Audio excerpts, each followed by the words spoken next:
Hello and welcome to the theElpyDimension. I am your guide Elpy and this is Mixed Worm Bin 1. Today is the 23rd of January 2025. Actually, I was about to say it's been 32 days. These all appear to be blue worms. So here's a blue worm. Well, when it stretches out, you can't tell. But maybe you can tell a little bit that it's clitellum just barely. If you've seen a lot of them, then you know what I'm talking about. It just barely looks more plump than usual. But otherwise, their clitellums are just very flush to the body. But this one's clitellum is kind of plump, which makes me curious as to if it is soon to release a cocoon. Here's another one on the cardboard. See, that looks very flat, doesn't it? But that's its clitellum. Okay, so it's been, I said, 6 days since the last feeding. Oh, those are two worms that are breeding.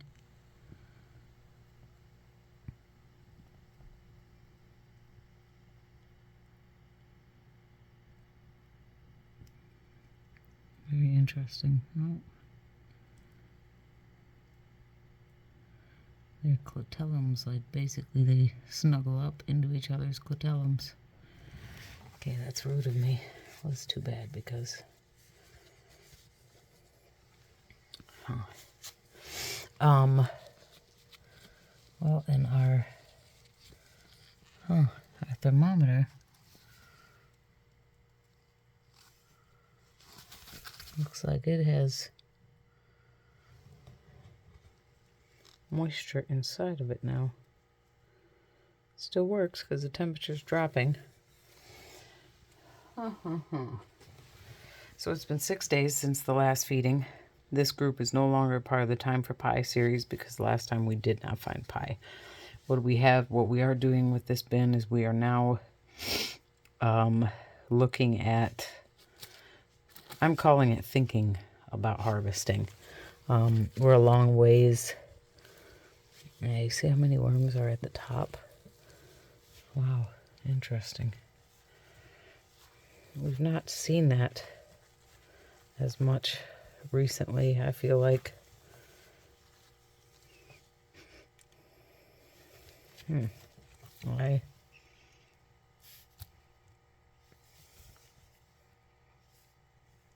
smells of, as I moved the material around, here's a red wiggler with a nice sort of plump clitellum. I smell ammonia. Yeah.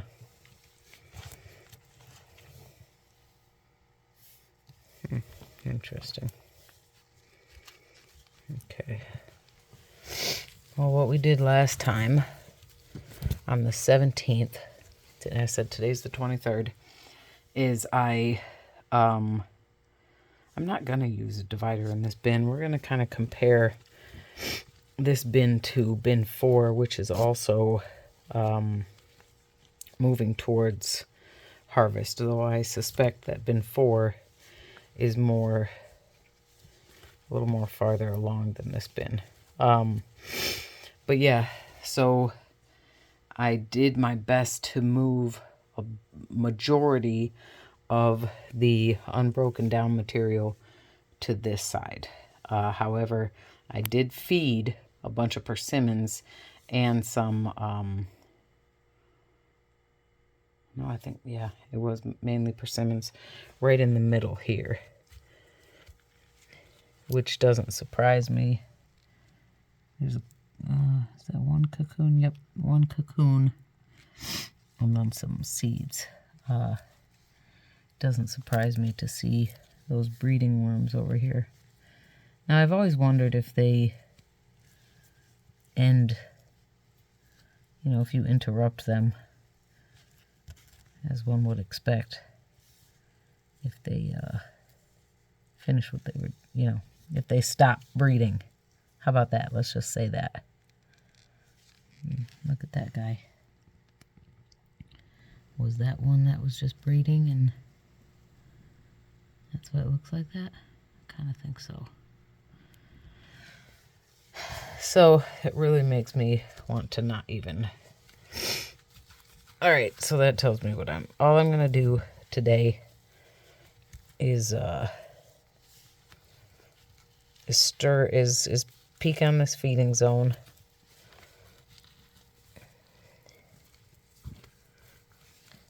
There's all kinds of worms down here.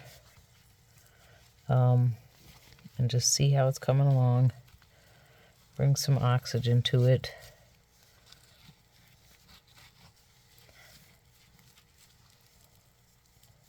Yeah, all kinds of worms down there. So it's been 6 days. So that is, okay, I'm gonna do a little bit more because this looks pretty interesting. I really just felt really bad for those worms that I interrupted. But it is what it is, right? Okay. Here's one of our persimmons, still pretty intact.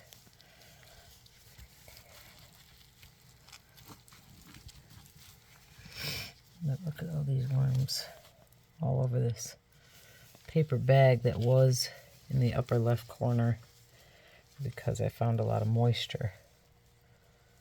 But look at that. Pretty dang cool. Pretty dang cool. Okay.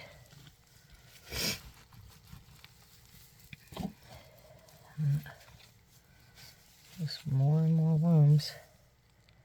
And more breeding worms that I'm interrupting. I'm feeling really bad, guys. I want to just... Hey. See, that's what I'm saying, man. Science is jerks.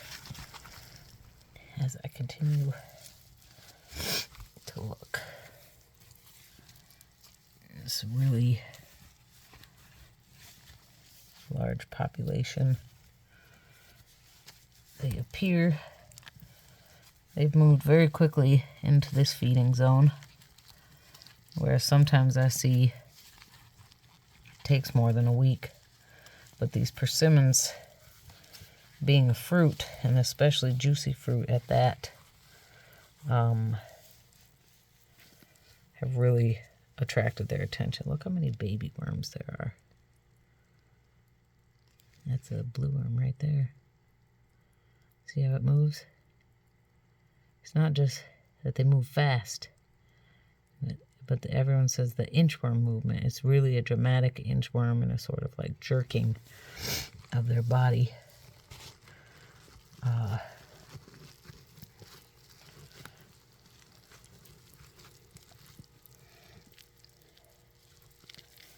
But yeah. Wow. Holy wow. Just massive amounts of worms. I absolutely love this.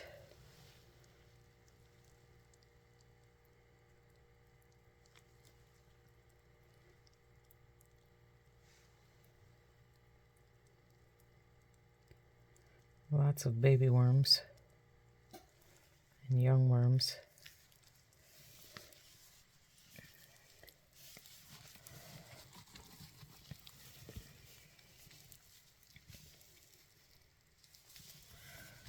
Well, so persimmons are excellent foods to feed your worms.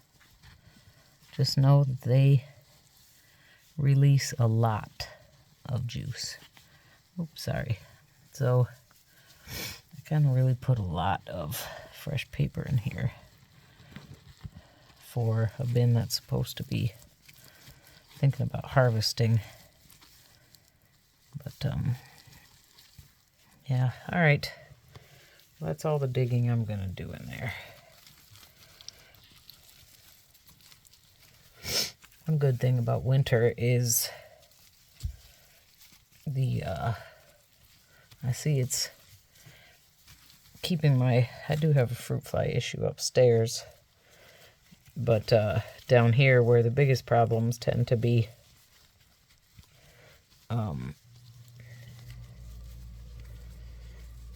the fruit fly populations are not as bad due to the colder temperatures, no doubt. There's a cocoon. So we're just gonna fluff a little bit, just cause.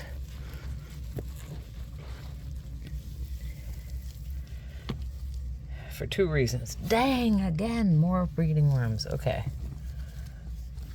Now I just feel bad. This is like the late night hour, if you know what I'm saying, okay? Huh. I mean, it is late, but okay. I'm sure I interrupt them all the time, but you know, it feels bad when I feel bad when I one reason too I wanted to fluff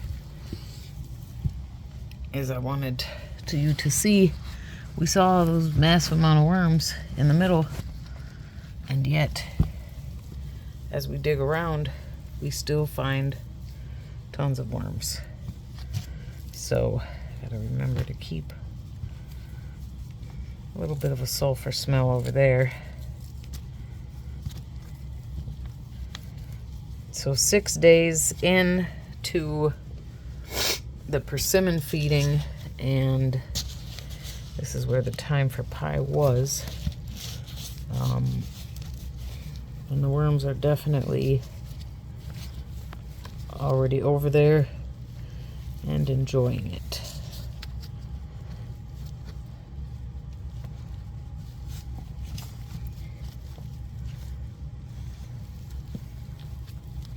Alright, you can see that this is all our big clumpy material. Alright, that's all we're doing here today. Next time, in worm bin number 1, I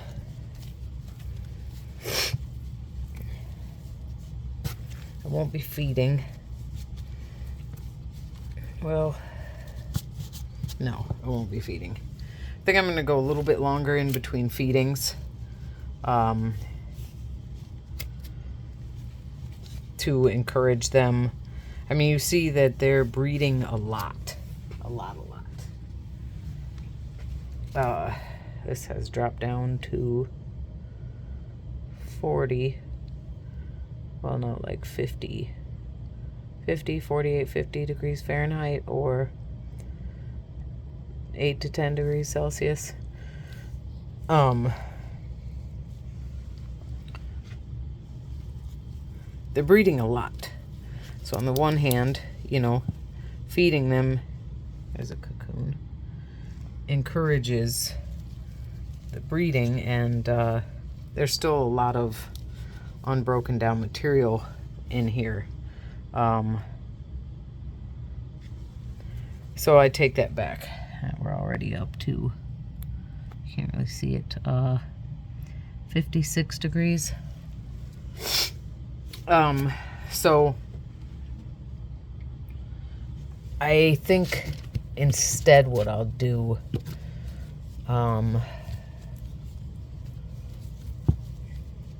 next time, since it's already been 6 days, it'll, if I check in like 4 days, it'll have been 10 days.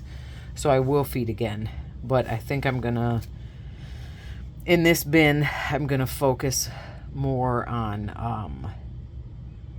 I really will next time add less material and use what's already here, and maybe do smaller feedings and or feedings that will break down faster. So something to that effect. Okay, well, this was a great check-in to worm bin number 1, despite my feeling very bad about all the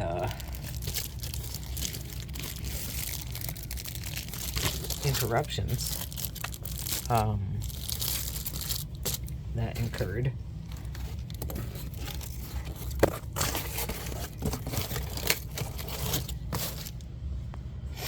All right, well, that was awesome. And you know, I was saying that bin 4, I think, might have a bigger, strong population than, or as big as a population as 1 and 2. But now I'm like, no. Well, and then I think I amended that to say, okay, it's close, something to that effect. No, this one is still pretty awesome. Let me know, what do you think? Okay, so these guys were focusing on getting this bin broken down. Again, they're no longer in the Time for Pie series. I believe it was after 26 days that I stopped seeing pie in here. Okay, on to bin number 2. Thank you so much for your time and your interest. I pray for you if you're going through a hard time right now. And I hope you have the support and the help that you need, and that you're able to find the resources you need. Be safe, be well, bye for now.